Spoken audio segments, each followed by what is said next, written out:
তো সকাল সকাল আজকে হসপিটালে চলে এসেছি, কেননা আজকে হসপিটালে মার জল বের করবে এবং সেই কারণেই তাড়াতাড়ি হসপিটালে চলে এসেছি। কেননা সরকারি হসপিটালে লাইন দিতে হবে, আর এই একটা ডিব্বা কিনে নিয়েছি, সেই ডিব্বার মধ্যে হয়তো জল নাহলে জলের কিছু দেবে, সেগুলো রাখতে হবে। তো মার খুব টেনশন হচ্ছে যে জল বার করবে, কেন মা হসপিটাল বা অপারেশন থিয়েটার খুবই ভয় পায়, জানি না কী হবে। মা খুব চিন্তিত, তবে টেনশন হলে হবে না, সেটাই মাকে বোঝাচ্ছি। মা কী করে দেখি কী। তো মাকে এখন এমার্জেন্সিতে নিয়ে এসেছি, কেননা এমার্জেন্সিতে নিয়ে আসতেই হয়েছে। যে ওয়ার্ডে ছিল মা সেখান থেকে ট্রান্সফার করে এমার্জেন্সিতে নিয়ে এসছে। ওখানে জল বার করবে এবং জল প্রায় 2 লিটারের মতন বার করবে। এখন তাও পুরো 2 লিটার হয়নি, একটু একটু করে হচ্ছে। তো মার বহুত কষ্ট হচ্ছে। মা এমনি এসব অপারেশন টপারেশন খুবই ভয় পায়, এবং তার মধ্যে যা বয়স হয়েছে আপনার 76 বছর। তো এখন জল প্রায় 800 গ্রামের মতন বেরিয়েছে, আরও 1200 মতন জল বেরোবে, দেখি কি হয়। তো গাইজ, আজকে আমার মার পেটে জল বার করেছে। অনেক দিনের কষ্টের প্রতিফল আজকে আমি পেয়েছি। তা আমার গুরু সেই বাবা লোকনাথের কাছে আমি প্রার্থনা করেছিলাম যে বাবা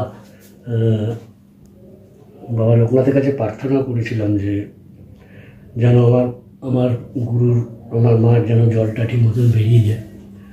তো যাই হোক, বাবা আমার কথা শুনেছে, এবং আমাদের ভোলে বাবা, সেই ভোলে বাবাকেও দেখতে পাচ্ছ।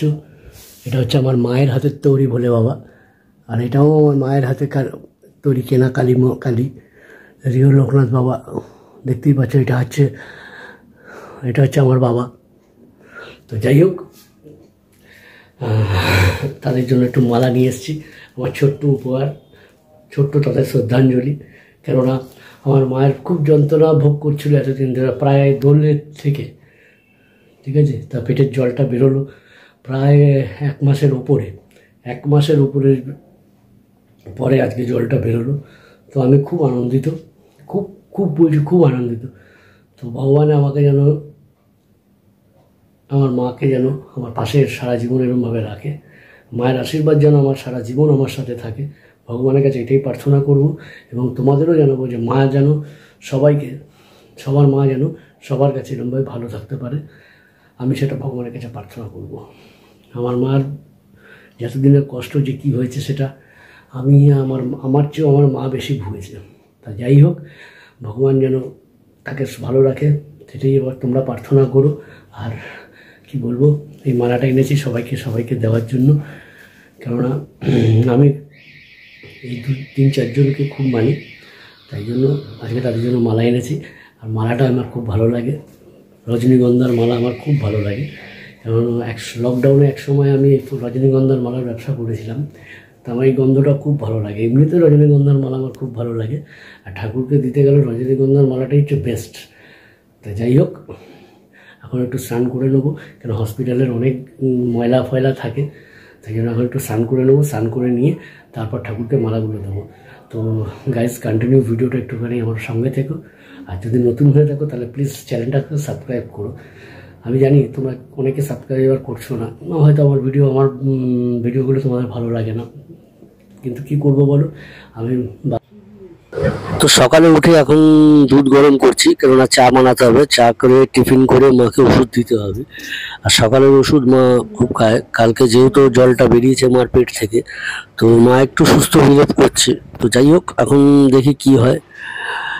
এই মাকে হাতে দিয়ে কিছু করতে দিচ্ছি না, মাকে শুধু বসিয়ে রেখেছি, কেননা না বসে থাকলে তার আবার শুয়ে থাকলে তার একটু অসুবিধা হবে, সেই কারণে মাকে বসিয়ে রেখেছি। আর আস্তে আস্তে নিজেই হাতে সবকিছু করছি, চা ফা টিফিন সবই নিজে করছি। যে চা হয়ে গেছে অলরেডি, বিস্কুট ক্রিমকেকার বিস্কুট দিয়ে মাকে খাইয়ে, আর একটু চিড়ে খাওয়াবো ভাবছি, হালকা ধরনের চিড়ে দেবো, কেননা পেটটা একটু ভারী না হলে ওষুধ খাওয়াতে পারবো না। তো যাই হোক, এখন দেখি ওষুধ খাইয়ে, এই যে মা ওষুধ 2খানা ওষুধ আছে, দুটো ওষুধ আছে, আর দুনিয়ার ওষুধ দিয়েছে, জানি না কি হবে। সকালে বিকেলে রাত্রে মা এমনি দুর্বল, তার মধ্যে দুর্বল হয়ে গেছে। তো চায়ের সাথেই মা ওষুধ খাচ্ছে, কি বলবো বলো। আগেকার লোক, এরা যা বোঝাবো তার উল্টো বুঝবে, যেটা বুঝবে সেটাই, নিজেরা বুঝবে যেটা সেটাই ঠিক। তো যাই হোক, এখন ওষুধটা খেয়ে নেওয়ার পরে একটু ঘুমোতে দেবো, নাহলে অসুবিধা আছে। আর আমি আস্তে আস্তে সব রান্নাগুলো করবো, কেটে কুটে রেখেছি। কেটে কুটে রাখার পরে সেই রান্নাগুলো আবার করতে হবে, কেননা মার রান্না একটু আলাদা টাইপের করতে হবে, নুন ছাড়া। কোনো মশলা দেওয়া যাবে না, লঙ্কা দেওয়া যাবে না, সেরকমভাবে মাকে রান্না করতে হবে। তো সেই রান্নাটা করবো আস্তে আস্তে। আগে একটু ওষুধটা খাইয়ে নিই, ওষুধটা খাওয়ানোর পরে তারপর মাকে শুয়ে মানে বিছুতে দিয়ে যাব। তারপর আমি নিজে নিজে রান্না করব যেটুকুন পারি। আর আমার হাতে তো এখন সেই নুন ফুন দিতে পারছি না, আরও খেতে ভালো লাগছে না, কিন্তু কি করবো বলো, যেটা বলেছে ডাক্তারবাবু সেটাই। আর এই দেখো, এই যে জলের বোতলের সাইজ বানিয়েছে, মানে আমি সব গুছিয়ে গাছিয়ে রেখেছিলাম, বলছে না এরম ভাবে রাখবি না, এক জায়গায় রাখবি তাহলে হারাবে না। এটা ঠিক, এক জায়গায় রাখলে কোনো কিছু জলগুলো হারায় না, কেননা কোনো সময় কোনো জায়গায় লেগে গেলে জলগুলো পড়ে যায়, ছিপি হয়তো হালকা লাগানো থাকলো জলটা পড়ে যায়। আগেকার লোকেদের কিছু কিছু বুদ্ধি আছে খুব ভালো, আর আমার মার তো এইসব বুদ্ধি খুবই ভালো। কি যে বলে বুঝুন বাজান, কিছুই বুঝে পাই না। আর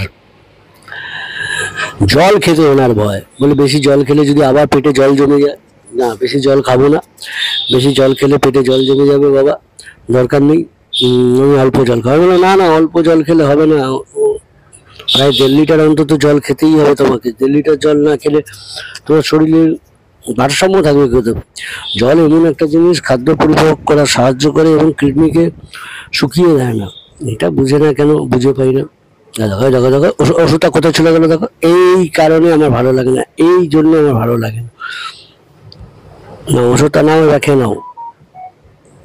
ওষুধটা নিয়েছে, এখন খাচ্ছে। দেখো, মানে যে ওষুধ খাচ্ছে না অন্য কিছু খাচ্ছে, ভগবান জানে। তো যাই, এখন মার এই ওষুধটা আনতে যাবো। এই ওষুধটা প্লাস আনতে যাওয়ার কথা আছে, যদি পাই তো ভালো ওষুধটা। কেননা ওষুধ হসপিটালের সামনে, সরকারি ওষুধ হসপিটালের সামনেই পাওয়া যায়, কারণ বাইরে পাওয়া যায়। তো যাই হোক, এখন একবার চেষ্টা করি আমাদের এখানে পাওয়া যায় কিনা, নাহলে কলকাতায় যেতে হবে ওষুধ, সেই ওষুধটা আনতে। আর মার একটা ঘড়ি আছে, ঠিক আছে তো, মার এই ঘড়িটা ব্যাটারি শেষ হয়ে গেছে। মার একটু, কারণ ঘড়ি এমন একটা জিনিস, সময় বন্ধ হয়ে গেলে কিন্তু খুব খারাপ। তাই জন্য ঘড়ির ব্যাটারিটা ভরে নিয়ে আসি, তারপরে এসে তো রান্না বান্না করতেই হবে। মাকে সকালবেলা চা টিফিন করিয়ে ওষুধ খাইয়ে দিয়েছি, এবার যাই ওখানে গিয়ে ওষুধটা দেখে আসি আর ওইটা নিয়ে আসি, দেখতে থাকি। তো দেখতেই পাচ্ছ মায়ের এই ঘড়িটা, মায়ের ঘড়িটা এখন নিয়ে যেতে হবে। হম, আমার ঘড়িটা নিয়ে যেতে হবে, বলেছিলাম ঘড়িটা নিয়ে যাবে। তো মার ঘড়িটা নিয়ে যেতে হবে, নিয়ে গিয়ে এখন এর ব্যাটারিটা ভরে নিয়ে আসি। ব্যাটারিটা ভরে নিয়ে আসলে ঘড়িটা আবার চালু হয়ে যাবে, তো ঘড়িটা চলতে থাকবে, মা খুশি হয়ে যাবে। দেখো গাড়িটা, ঘড়িটা ভরিয়ে নিয়ে আসি ব্যাটারিটা। ভিডিওটা দেখতে হবে।